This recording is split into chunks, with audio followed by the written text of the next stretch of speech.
திருப்பரங்குன்றம் மலையில் கார்த்திகை தீபம் ஏற்றுவது தொடர்பாக நீதிபதி ஜி.ஆர். சுவாமிநாதன் ஆய்வு மேற்கொண்டார். இது பற்றிய கூடுதல் தகவல்களை செய்தியாளர் சத்யகுமார் கூற கேட்போம். சத்யகுமார், இந்த ஆய்வு பற்றிய கள நிலவரம் என்ன, விவரிங்க. வணக்கம்.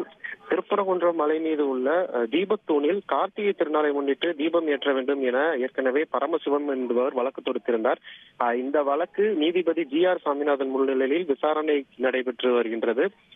ஏற்கனவே இந்த வழக்கு விசாரணைக்கு வந்தபோது அறநிலையத்துறை சார்பில் சம்பந்தப்பட்ட மலை உச்சியில் உள்ள தீபத்தூணில் தீபம் ஏற்றினால் தேவையற்ற பிரச்சனைகள் ஏற்படும் என்று பதிலளிக்கப்பட்டிருந்தது. இந்த நிலையில் இந்த வழக்கு இன்று மதியம் நீதிபதி ஜி.ஆர். சுவாமிநாதன் முன்னிலையில் விசாரணைக்கு வந்தது.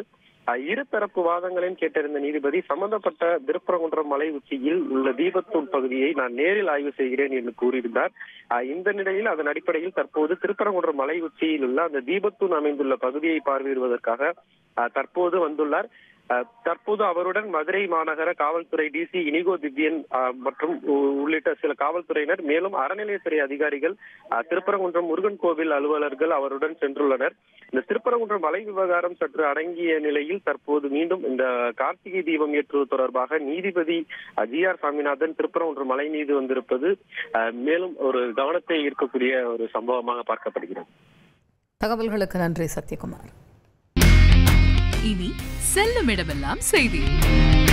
தந்தை டிவியின் வாட்ஸ்அப் சேனலை ஃபாலோ பண்ணினா செல்லருக்கும் இடமெல்லாம் செய்தி.